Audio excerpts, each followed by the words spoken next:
conoce mucho, porque él es un hombre muy ocupado y yo siempre lo sigo en las redes y lo he visto en un montón de programas y me parece que es uno de los médicos más capacitados y con una oratoria que llega a todo el mundo. Sí. Muy claro, que es el doctor Daniel López Rossetti. ¿Cómo le va, doctor? Qué gusto de verlo. Buenas tardes.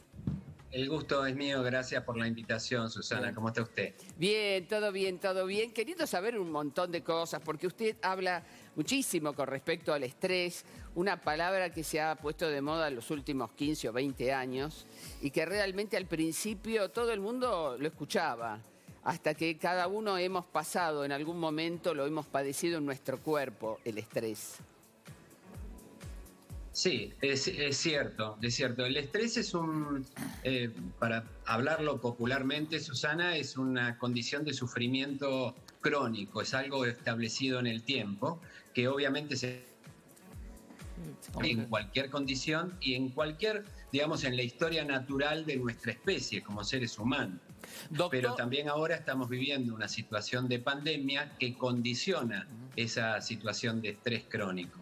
Acá se aplica la frase de Buda, que es verdaderamente aplicable, que el dolor es inevitable y el sufrimiento es optativo. Y eso también se aplica en la medida que a la palabra estrés, en términos populares, la podemos homologar o equiparar con la palabra sufrimiento, también se aplica esa frase, que el dolor es inevitable y el sufrimiento optativo. Doctor, la ministra Bisotti dijo que no iba a haber un nuevo confinamiento. ¿Usted cree, con lo que atravesamos este año, que todos nosotros, bueno, nosotros somos unos privilegiados que salimos a trabajar, pero el resto de los argentinos podría soportar otro confinamiento con respecto al estrés que estamos hablando y demás?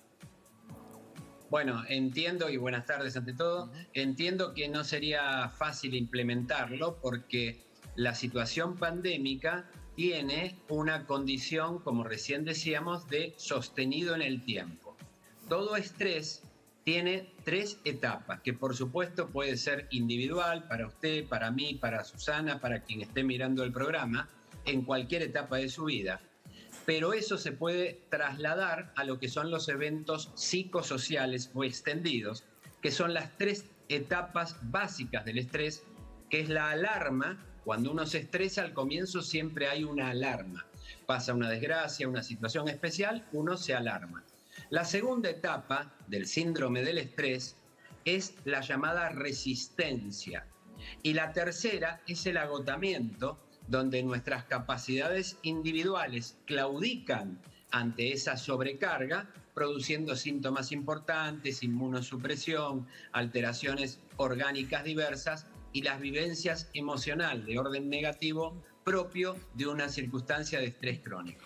Si trasladamos esa situación de orden individual a la sociedad en su conjunto, yo diría que estamos en una etapa de resistencia donde todos, algunos más, otros menos, pero en este momento todos, y digo todos, no en Argentina, en el mundo entero, tenemos esa situación crónica de resistir la situación que haría difícil que las conductas sociales globales vuelvan a lo que se denominó en un momento fase 1. Me parece muy poco probable que desde el punto de vista sociológico y funcional eso pueda producirse. Doctor, ¿y qué recomienda para aquellos que padecen estrés? ¿Qué cosas se pueden hacer también teniendo en cuenta que van a haber restricciones de cara a la nueva ola que se estima del coronavirus? Buenas tardes. Buenas tardes. Hay, digamos, recomendaciones globales en cualquier condición de estrés. Me voy a referir particularmente a lo que nos alcanza a todos en este momento, que indudablemente es la pandemia. Cada persona sufre como puede, igual que procesa el dolor como puede. Y cada uno tiene herramientas naturales para defenderse del dolor o del sufrimiento. En general, esas herramientas naturales, si bien las traemos desde el nacimiento, no fuimos educados desde la inteligencia emocional para desarrollarlas. Entonces, hay algunas que yo puedo decir, podría decir varias o citar varias. Lo importante es que cada una de ellas uno la pueda expandir. Pero podría haber varias. La primera que digo en estos términos de pandemia es transmitir la emocionalidad de uno a los seres queridos o más cercanos, yo lo diría en sentido popular, a la carpa chica, para establecer una comunicación de ida y vuelta y sobrellevar la situación. Mire, cualquier condición afectiva negativa, expresarla, hacer catarsis, y alguien que no que simplemente reciba el sonido, sino que lo procese emocionalmente y le dé un retorno a esa persona y se genere un diálogo, el conjunto, la unión, ya genera una disminución del nivel de estrés y tensión, y esto se ha probado en muchos estudios, digamos, científicos de psiconeuroendocrinología, donde la persona que se comunica con otra, desde el punto de vista afectivo, su nivel de tensión emocional disminuye. Así que si pudiese decir alguna de las herramientas, aumentar la comunicación con la carpa chica es una de las tantas que podríamos citar, pero lo bueno no es solamente escucharlo en un programa de televisión, sino decir, bueno, ¿qué hago yo con esta herramienta? Tenemos que pensar como una caja de herramientas, donde uno abre y dice, bueno, la naturaleza me dio un montón de herramientas. Saber comunicarme, desarrollar el optimismo, saber qué es lo que me gusta y practicarlo más, y una cantidad de cosas positivas, como también evitar una cantidad de cosas de orden negativo. Doctor, buenas tardes. Fabiana Araujo lo saluda. Estamos cumpliendo un año desde la cuarentena más estricta que aquí en nuestro país del año pasado. Y si bien es difícil hacer futurología, yo lo escuché a usted hablar de como la tormenta perfecta o el huracán COVID, como algo que puede llegar a suceder en el próximo tiempo. ¿Nos quisiera explicar un poco más este concepto? Buenas tardes. La palabra huracán COVID es una expresión metafórica que fue acuñada en Europa por un grupo de infectólogos, se fue conociendo y es una expresión, digamos, popular para transmitir un concepto. Podría ser como una mesa de 4 patas y quiere decir que se pueden dar una acumulación de factores entre los que están la mutación del germen, es decir, del coronavirus, la relajación de las conductas de cuidado, es decir, la laxitud, el bajar la guardia, esa es otra de las posibilidades, la no suficiente velocidad de vacunación, no solamente acá, sino en el mundo entero, somos 7.500 millones de habitantes, y la aparición de posibilidades de reinfecciones que acorde se va aprendiendo en la clínica médica y particularmente en la infectología y epidemiología del COVID-19, vamos viendo que las reinfecciones son más frecuentes de lo que creíamos. ¿Qué es el huracán COVID? Un cartón lleno donde esas 4 circunstancias se podrían dar al mismo tiempo. Nuevamente, la mutación del coronavirus, con lo cual sería una complicación porque algunos de esos, como por ejemplo la variante o la mutación que se conoce del Reino Unido, o la de acá, muy próxima, a 1 hora de avión, de Manaos, que son más contagiosas que las anteriores, falta de vacunación, la falta de cuidado individual y la posibilidad de reinfección, es lo que se denomina posibilidad de huracán COVID, como para llamar la atención. Ahora, buenas tardes, doctor. Antes de comenzar el programa, justamente estábamos hablando del caso de Coppola, que a mí en lo personal me llamó mucho la atención esta cuestión de una persona que se recuperó del COVID y que al tiempo, a los meses, tuvo una recaída o síntomas, o no sé cuál es la palabra para usar. Digo, Secuela. esto es muy secuelas. Que terminaron con una internación. Digo, ¿qué tan frecuente es esto y por qué pasa esto? Que después de meses, ya con la persona recuperada, le vuelven las secuelas que terminan con una persona internada. Bueno, es interesante pregunta. Yo en términos generales no puedo hablar de lo que no conozco. No conozco la situación clínica del señor Coppola, con lo cual no podría hablar. En segunda instancia, por una cuestión de ética profesional, aún sabiéndolo, excepto que el paciente me autorice, no podría explicar algo individual de una persona. Pero sí entiendo el interés periodístico y lo que puedo hablar es de lo que se denomina COVID prolongado, que podría o no ser el caso que usted describe o pregunta, del cual definitivamente no me voy a expedir porque simplemente lo desconozco. Pero sí sucede, ya lo empezábamos a ver en la atención de pacientes en el hospital, que pacientes que cuando usted tiene una gripe, lo habitual es curarse. Y cuando se cura de la gripe se fue y no quedó secuela, no le quedó nada. Con el COVID algunas veces no sucede eso y se denomina COVID crónico. Quiere decir que la persona de la fase aguda, a ver si me estoy expresando bien, se recupera, vuelve a la actividad normal, pero con el tiempo pueden pasar dos cosas, o que no se le fueron todos los síntomas, o que semanas e incluso meses después aparecen síntomas que se interpretan de esto que se denomina cuadro clínico de COVID prolongado, donde el paciente manifiesta algunos síntomas que son la secuela o cola de la infección aguda que a lo mejor superó hace 4 semanas, 8 o 12 o más o varios meses más. Los más frecuentes son síntomas de cansancio, lo que se llama astenia. A veces puede haber cefalea, dolores musculares, alteraciones inmunológicas y un sinnúmero de síntomas que empezamos a ver y decimos, bueno, pero ¿usted qué antecedente tuvo? Viene un paciente con cansancio y en el interrogatorio nos dice, bueno, tuve COVID hace 3 meses.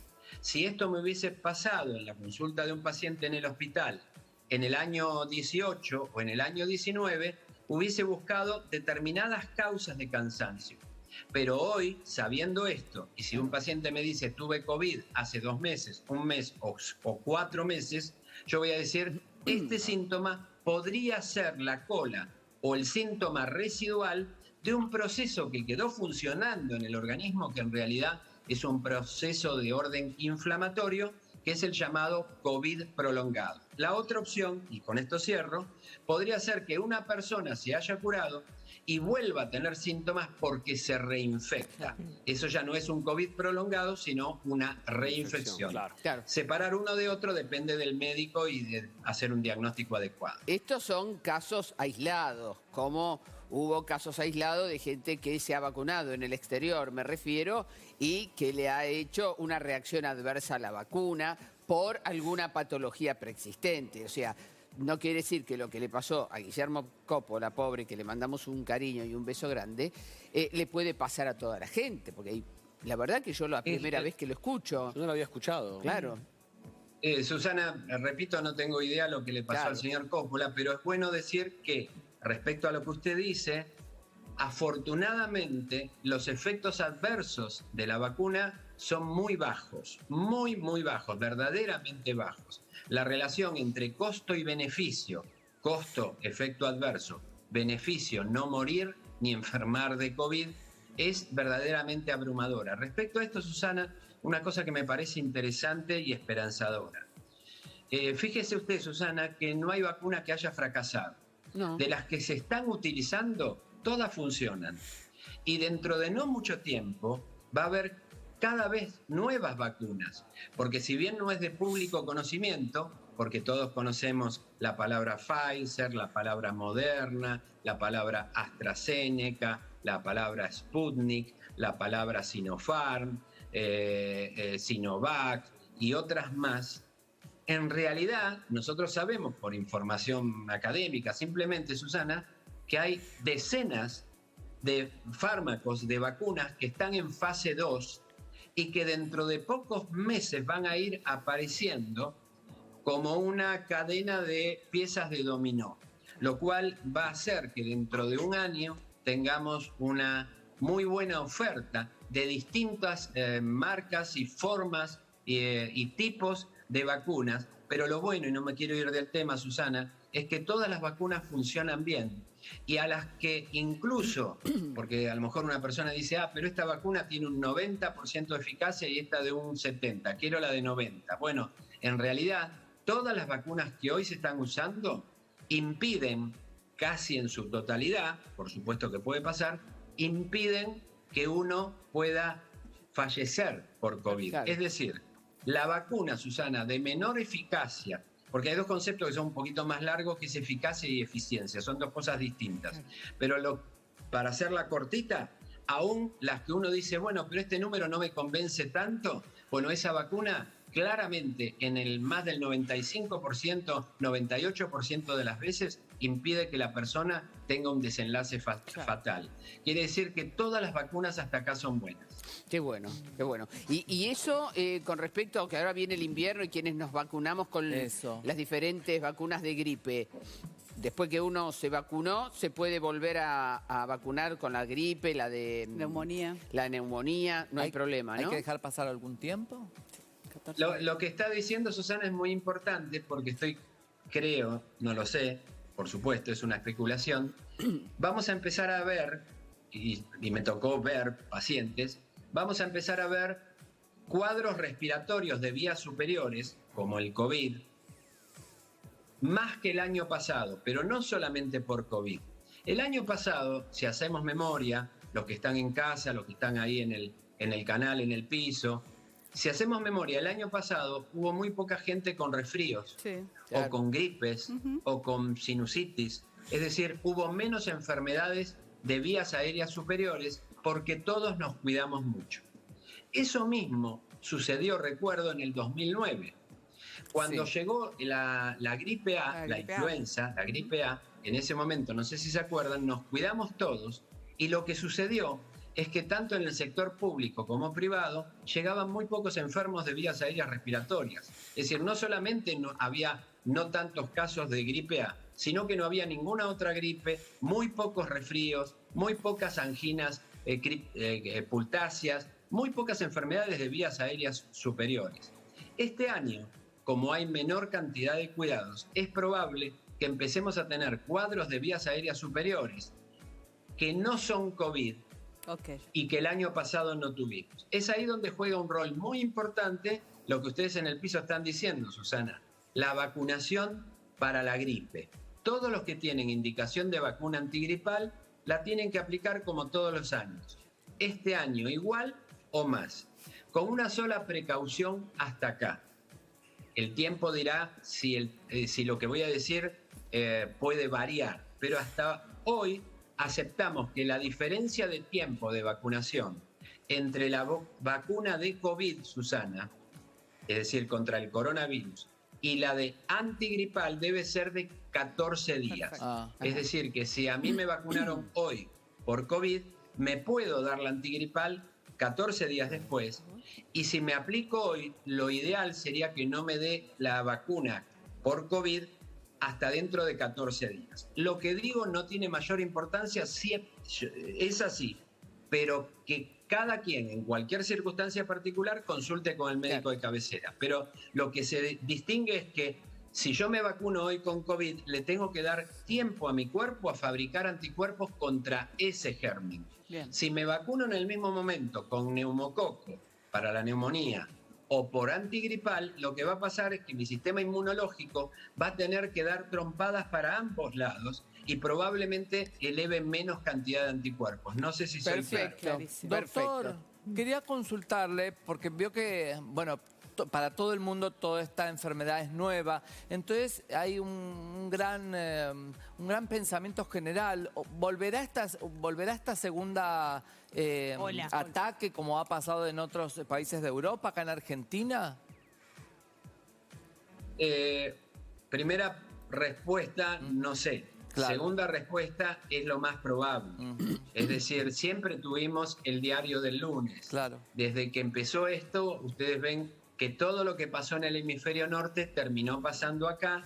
El año pasado tuvimos la ventaja que al ver lo que pasaba en el hemisferio norte nos podíamos anticipar en algunas acciones, y hoy, del mismo modo, debiéramos anticiparnos en algunas acciones respecto a lo que suponemos que va a venir, que es efectivamente una segunda ola. Si vemos lo que pasa en el hemisferio norte con frío, pero a su vez si agregamos lo que pasa en el hemisferio sur con calor, Brasil, Paraguay, Chile mismo, Chile que está haciendo una campaña de vacunación muy buena, la vacunación todavía no hizo a tiempo a ganarle al coronavirus, porque ya están recibiendo una ola importante y la gente se empieza a infectar, aunque paralelamente es muy bueno el plan de vacunación. Pero no hay que olvidarse que si a mí me vacunan hoy contra el coronavirus, yo voy a tener defensa contra esa enfermedad dentro de 3 o más seguro 4 semanas. No sé si me explico. Sí, claro. Sí. Doctor, y en base al barbijo, que en el último tiempo influencer quizás lo menosprecian diciendo que no lo usen, qué importante que es para esta segunda ola que usted diga que debemos usar barbijo, ¿no? Para poder hacerle frente a esta pandemia. Si en un canal de televisión hoy un médico dice que hay que usar barbijo, probablemente el que esté viendo la tele diga, bueno, eso ya lo sabemos. Bueno, es lo mismo que sabemos que tenemos que usar el casco para andar en moto. ¿Cuál es la diferencia? Que para proteger el cerebro hay que ponerse el casco en la cabeza. Para protegerse de COVID, el barbijo hay que usarlo. Y hay que usarlo tapando la nariz, la boca y el mentón. Sí. Por supuesto que son... si ahora empezamos a hablar de lo que siempre hemos hablado, corremos el riesgo que hay gente que diga, me aburro, cambio de canal. Sin embargo, lo voy a volver a decir igual. Hoy lo mejor que podemos hacer es mantener el distanciamiento social, usar el barbijo, lavarse las manos y ambientes ventilados. Eso, en términos metafóricos, es una vacuna que usted la puede usar hoy. Y realmente está probado que sirve. Doctor, y bueno, ya que estamos como en este periodo de la resistencia que se nos está haciendo un poquito largo, para no llegar al agotamiento, ¿qué otras prácticas, qué otras cosas podemos hacer para que no nos sea tan pesada esta carga y no entremos en sufrimiento? Además de compartir con nuestro núcleo de amigos, con nuestro núcleo de familiares, ¿qué otras cosas nos pueden aliviar este tránsito? Bueno, es todo un tema. Lo que podría dar varios, digamos, tips que se me ocurren, pero como toda herramienta, el manejo del estrés, en nuestro término ahora, el manejo del sufrimiento es igual que, ¿vio esas cajas de herramientas donde hay un montón de llaves de tubos de distintos tamaños? ¿Lo vio alguna vez? Sí, claro. Bueno, esa es una caja de herramientas. ¿Qué herramienta debo usar yo? Y depende qué tuerca floja tenga. Ok. Entonces, hay una respuesta individual de acuerdo a la persona. En términos generales, uno tiene que hacer lo que le gusta y le traiga bienestar. Bien. Entonces pueden tomar un papel y escribir, a ver, ¿qué me gusta hacer? ¿Me gusta leer? Bueno, es momento de leer. ¿Me gusta hacer tal o cual otra cosa? Mire, obviamente es una frase harto conocida, pero cualquier crisis es oportunidad. Uno puede aprovechar más o aprovechar menos las limitaciones que la pandemia y el aislamiento en cierta medida nos impone. El tema es que uno debe hacerlo. Uno es artífice de su destino. En alguna medida uno tiene que tomar el comando y logrando asertividad, que es seguridad en sí mismo, decir, bueno, voy a tratar de sentirme bien, de hacer cosas que me hagan bien, voy a ver los programas de televisión que me gustan, voy a leer lo que me gusta, voy a tejer porque me gusta, voy a aprender un punto nuevo de, no sé, crochet, o voy a lo que fuera, que uno pueda aprovechar el tiempo. Mire, el otro día comentaba, hicimos un Zoom con unos colegas, un mecanismo de defensa extraordinario que tienen los chicos es el juego, es decir, poder jugar. Y es un mecanismo que nosotros perdimos con el tiempo. Claro. Bueno, a lo mejor hay que reeditarlo. Bien. Doctor, lo corro un minutito del COVID y lo llevo a un título que creo que a todos nos llama la atención, ¿no? Las hormonas de la felicidad. Cuénteme. Las hormonas, ¿qué es una hormona? Una hormona es una sustancia, Susana, que se produce en alguna parte del organismo, esa parte siempre se llama glándula. Una hormona se produce en una glándula, sale de esa glándula y va al resto del organismo a ejercer una acción. Por ejemplo, acá en el cuello tenemos una glándula que se llama tiroides, tiene forma de H, y segrega una hormona que se llama hormona tiroides, que sirve para varias cosas. Una es para mantener el metabolismo. El metabolismo es la temperatura del cuerpo, es el funcionamiento del cuerpo. Así hay muchas otras hormonas. Hay hormonas como los estrógenos, que se producen también en glándulas, arriba del riñón, en las suprarrenales, etcétera, que sirven para algunas acciones, algunas funciones, como los caracteres sexuales femeninos, como la fecundación, la reproducción. Todas las hormonas tienen distintas funciones y podríamos nombrar varias. Lo que sí sucede es que todas las hormonas son también conductas. Todas las hormonas tienen funciones de conducta. Algunas que parecen menos, no como la que usted dijo, sino de las que parecen menos, y vamos a usar el ejemplo de la tiroides, uno dice, bueno, pero la tiroides no parece una hormona de la conducta. Es una hormona que tiene que ver con el metabolismo, con la defensa inmunológica, pero también es conducta. Mucha gente sabrá que el que tiene demasiada hormona tiroides, que se llama hipertiroidismo, está más excitado, más activado, más nervioso, muchas veces con insomnio. El que tiene menos, hipotiroidismo, que es frecuente, y en realidad es una enfermedad frecuente, el hipotiroidismo, y que en general toma a 9 mujeres de cada 10 personas, el hipotiroidismo también disminuye la actividad anímica. Puede producir tristeza, melancolía, depresión. Fíjese usted que las hormonas son conductas. Y usted recién nombró hormonas que tienen que ver con la felicidad. Creo que nombró la oxitocina y alguna más, ¿puede ser? No, Susana? yo no nombré nada. Yo le dije que me hable de la hormona de la felicidad. Queremos, Estamos ¿cuál todos es? acá, hay un montón que queremos saber dónde se compra. ¿Dónde está? Bueno, es muy buena la pregunta dónde se compra, porque en realidad no se puede comprar porque no se vende. Apa. Es decir, no existe qué lástima. una hormona de la felicidad, si no la recetaríamos los médicos y estaría solucionado el problema. No existe en sí. Existen diagnósticos de enfermedades o condiciones biológicas o psicológicas o emocionales que tienen medicación, tienen farmacología posible, pero básicamente no existe una sustancia que genere felicidad. Sí hay sustancias en el organismo que promueven un estado de bienestar, pero la felicidad es mucho más que un bienestar transitorio. Por ejemplo, entre las hormonas conocidas, una es la oxitocina, que desde ya que es muy buena porque genera el apego. El hecho de el amamantar una cría lo hace la oxitocina. En ratones de experimentación, cuando tienen crías, si le inhiben la hormona de oxitocina a la hembra, esa hembra no va a cuidar a sus ratones hijos.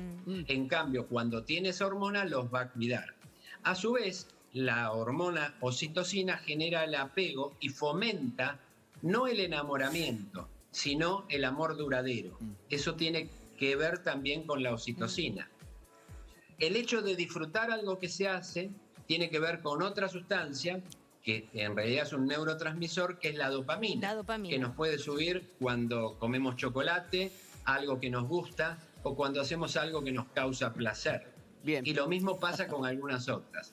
Pero la verdad que encontrar la felicidad en términos no de felicidad como euforia, como excitación, como alegría, como exaltación, sino felicidad como un telón de fondo, como una situación emocional de fondo, donde uno tiene una condición de estar bien o de bienestar, es una construcción personal. Hay que decir algo. Sí. La felicidad y la capacidad de acceder al bienestar anímico tiene mucho de genético. Hay muchos, trabajos al respecto, no voy a nombrar porcentuales, pero lo que sí voy a decir es que aunque uno genéticamente no esté condicionado al bienestar, la parte no condicionada es la que uno debe trabajar, como todo en la vida. Y la verdad que se puede buscar estar mejor con inteligencia emocional. Seguro. Algo hay que hacer para ser feliz. Doctor, para terminar, sé que usted va a dar un curso universitario de medicina del estrés. ¿Esto es solamente para profesionales de la salud? Es solo para profesionales, estamos en el año 15, es un curso universitario de la Asociación Médica Argentina, es para médicos de todas las especialidades, psicólogos y profesionales de la salud, desde bioquímicos, fonoaudiólogos, farmacéuticos, kinesiólogos y todos los profesionales de la salud matriculados. Y gracias por darme la oportunidad, porque nos fascina lo que hacemos tanto en el hospital como en la Asociación Médica Argentina, como en la Fundación Favaloro al respecto. Quien quiere información, a todos los colegas, psicólogos y profesionales de la salud, pueden entrar a la página de la Sociedad Argentina de Medicina del Estrés, que es sames, sames.org.ar. Bien, doctor Rossetti, para mí ha sido un placer, para todos nosotros, escucharlo, Bueno, tenerlos gracias. con nosotros. Y algún día ya nos conoceremos personalmente. Un cariño, muchísimas gracias por estar. Muy gentil, gracias a todos, muy amable. Muchas gracias.